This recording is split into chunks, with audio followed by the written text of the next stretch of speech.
As you've no doubt heard, the state of Florida has just suffered a major storm. Hurricane Ian ravaged a significant part of the state. Unfortunately for me, where I live in South Florida, it didn't really have much of an effect. Some minor gusts of wind, lots of rain, but nothing more than that. But other parts of the state, particularly on the west coast, Fort Myers, it was catastrophic. Now I don't want to belabor the analogy too much, but we've seen something similar happen across global financial markets and the monetary system during this year. We've seen two hurricane level storms hit commodities, bond curves, stocks, obviously the US dollar exchange value. And we're starting to get all those warning signs, those unfamiliar, queasy warning signs that maybe a third storm is upon us. Not just in Britain, the pound and gilt markets, but also US dollar money market signals that are telling us buckle up, prepare, bundle up, batten down the hatches, whatever you got to do, because something's going on here.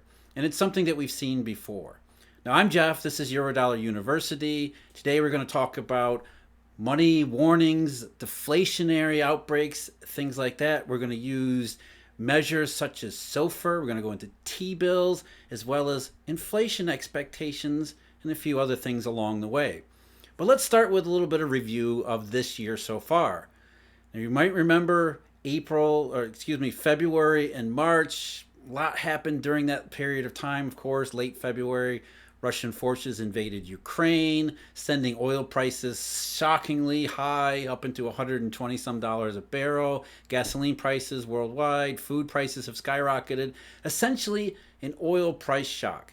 But we also saw, even before all that happened, maybe markets understood what was going to happen or what was going to take place in the Ukrainian theater, or maybe it was unrelated. But for whatever reasons, late February, we started to see warning signs, and even before then, in terms of just background economic condition.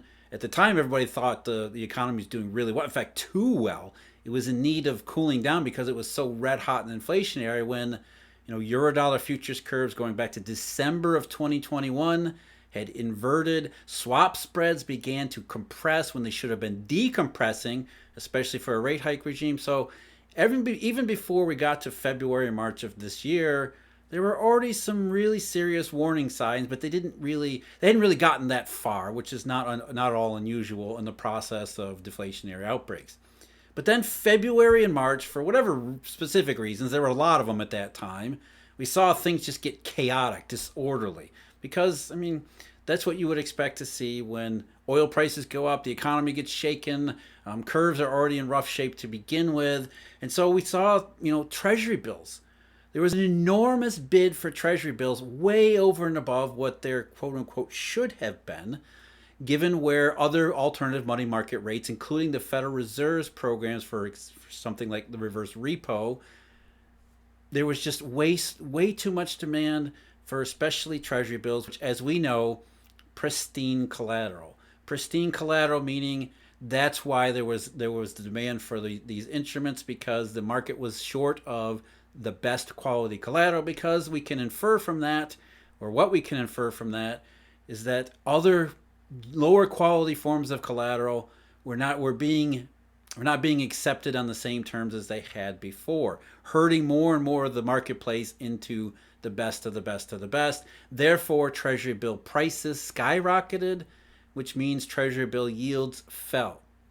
And because they fell so far below the reverse repo, the only conclusion you can draw is that it must be collateral, because why else would you invest in something like a 4-week treasury bill that yields you so much less than you could get completely risk-free at the Federal Reserve's overnight reverse repo program, which is, oh, by the way, collateralized by U.S. Treasury securities.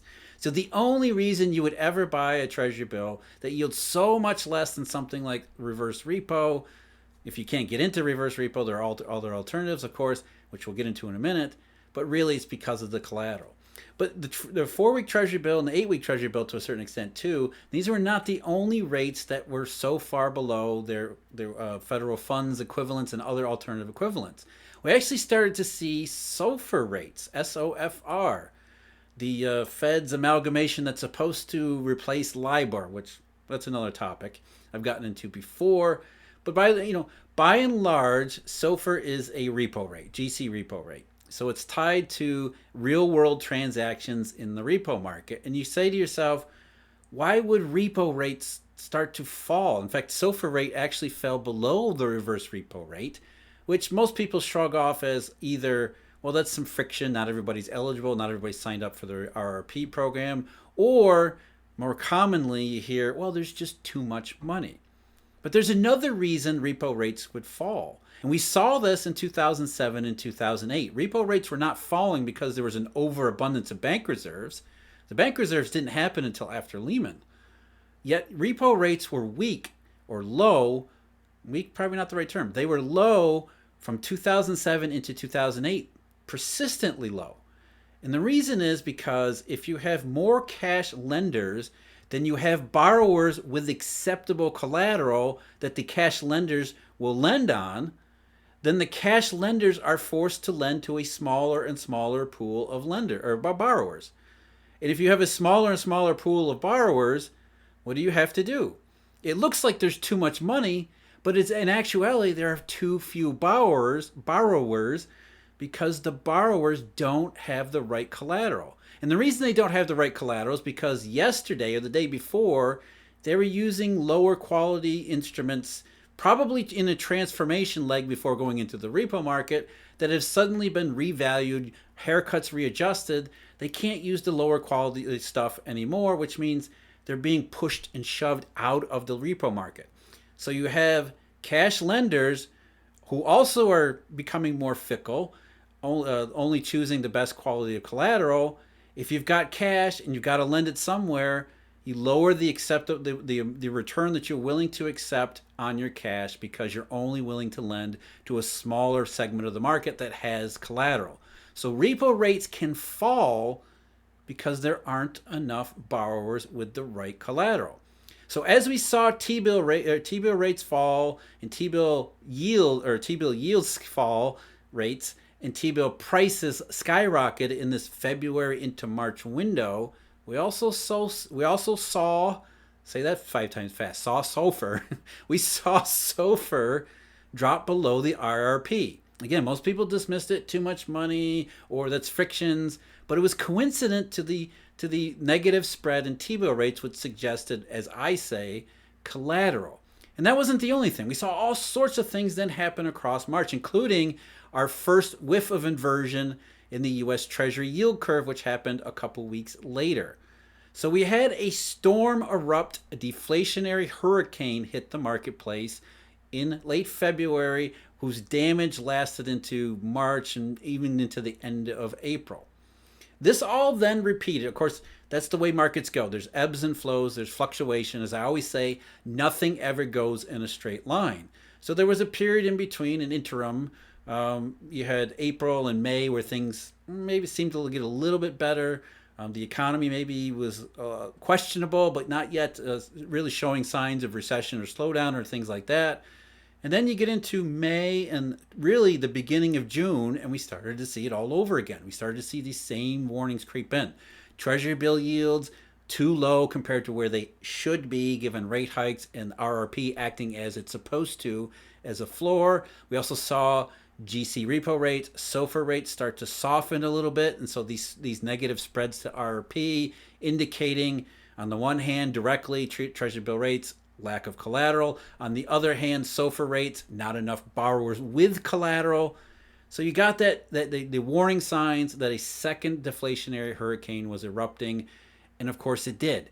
Mid-June, commodities crashed, the yield curves crashed, the Eurodollar futures inversion went nuclear, any number of things. The dollar spiked, all sorts of evidence for another deflationary wave or another deflationary storm that hit the system, the global system, mid-June into July.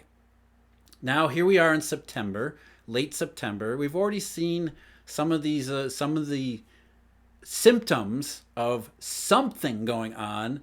Of course, we've been talking about the UK, British pound, other currencies, CNY, the Indian rupee breaking below its floor, all sorts of other sort of things around the edges. But Not directly, or at least not in the mainstream consciousness, not directly US dollar problems. Although in the last few days, the last week or so, yeah, we've seen the same warning signs. They've happened again. They've popped up again. Treasury bill rates, ridiculously low. What was it? The day before yesterday, so that would have been Wednesday. Today is the 30th, so Wednesday the 28th. The 4-week Treasury bill was down to 263. And RRP, as you recall, is 305. That's an enormous spread. That's an enormous premium being paid for the best quality collateral. Enormous. That's a bad sign. The 4-week bill was 278 yesterday. It's again down a little bit today. So way below RRP. Massive shortfall of collateral. And guess what? Same thing in SOFR. The SOFR rate the last couple days, so Wednesday and then Tuesday, Wednesday, had been 2.98%. Again, RRP is 305. So that's 7 basis points below RRP. Now, could that be too much money? Well, the Fed is doing QT. They're cutting back. Bank reserves are falling. Where is this too much money stuff coming from? It's not. It's lack of collateral. There's the cash lenders that are in repo are having a difficult time finding sufficient borrowers with the right collateral that they'll accept on the terms that they'll accept, which means the cash lenders are accepting lower and lower and lower returns to lend to fewer and fewer borrowers. And today, or yesterday, excuse me, which was the 29th, now we have to consider, we're getting into quarter end. There's always window dressing involved. But still, with the SOFR rate at 298 on Wednesday, and then Thursday the 29th, the SOFR rate dropped 2 more basis points to 296. So 9 basis points below RRP. End of quarter is always a little illiquid anyway, but you put all of these things together, it suggests what I said before, the outlines of maybe a third deflationary outbreak, a third hurricane warning heading into the fourth quarter of 2022. And that's not all. We've got more. In addition to SOFR and T-bill rates, we also saw credit spreads rise precipitously when in 2 distinct periods. There was a spike in credit spreads starting late February into early March. Again, collateral indications, because if you have junk bonds that are losing their price, their prices are falling far more than other bonds of better quality issue, that's an indication of not just fear, but also illiquidity in those marketplaces. And illiquidity in any kind of junk bond, Eurobond, whatever it might be, that's the death knell in repo.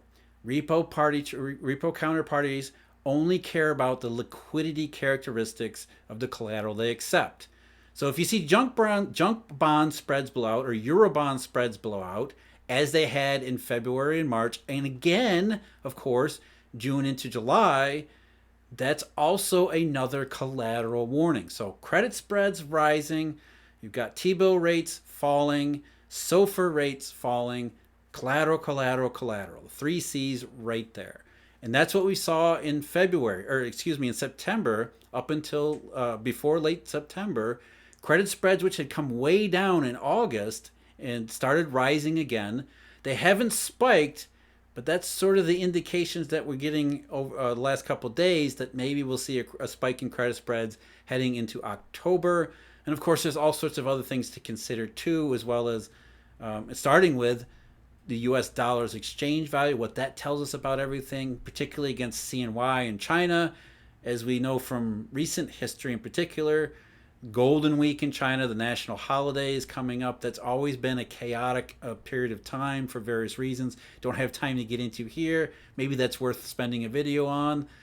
But there's an enormous amount of uncertainty. There's all sorts of deflationary indications widespread throughout the US dollar system, not just the currencies around the rest of the world, not just the gilt market or something like that. Here we are, deep in the heart of the Eurodollar, looking at all sorts of things we don't want to see.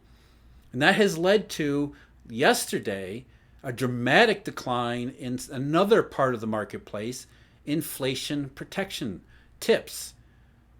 TIPS break-evens are market-based inflation expectations. And yesterday, the 5-year TIPS break-even rate, which is the difference between the nominal, quote-unquote, real yield on the TIPS and the same maturity U.S. Treasury nominal yield. The difference there is a measure of the inflation expectation. Relatively speaking, you don't take it literally. It's called an inflation break-even. The 5-year break-even, which had skyrocketed up until March because of obvious reasons, oil prices in particular, because inflation break-evens tend to match oil prices relatively closely because oil is a key ingredient in CPIs. And as you recall, CPIs are the mechanism by which the government pays inflation protection into TIPS.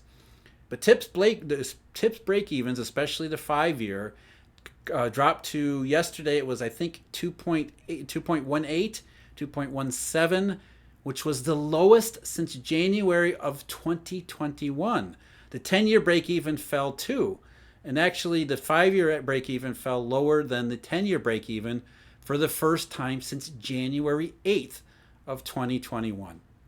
So over a year and a half during this transitory inflationary period, as it's turning out, TIPS break-evens have, especially in this year, followed closely along with these deflationary hurricanes. You saw a big drop in the middle of March, another big drop coincident to June and July, and now we see another big drop in inflation expectations, market-based inflation expectations in late September. And today even, I think they're down a couple basis points more, which suggests, I think, 215, 216.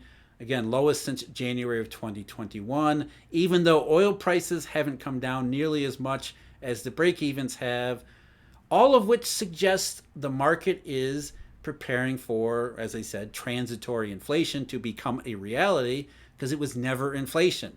Now that we have outbreaks of deflationary money, one after another, not to mention growing warning signs across the global economy of not just recession, but perhaps the worst kinds of recession, not just in terms of the potential depth of it, but also potentially prolonging the recession.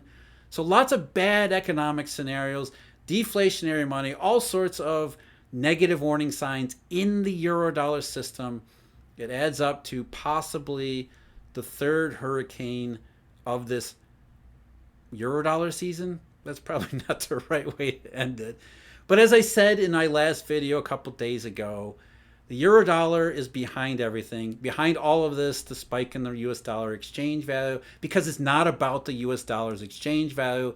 It's what's making the US dollar exchange value go up, which is these deflationary storms. The US dollar, the Eurodollar, which is really the global reserve standard, like the famous character Heisenberg from Breaking Bad. You think he's a mild-mannered middle school teacher, meek, mild, whatever, who's got terminal cancer, his days are numbered, which may be true. But he is no mild, the Eurodollar is no mild-mannered, meek, whatever. The Eurodollar is Heisenberg wreaking havoc behind the scenes. Not always behind the scenes. Sometimes we can detect his handiwork. And we see it right now vividly. Treasury bills, credit spreads, SOFR, Collateral. It's all right there again. So thank you for watching. Thank you as always to our members. For those who are watching and are interested in some of the details behind these measures, these numbers, go to Markets Insider Pro.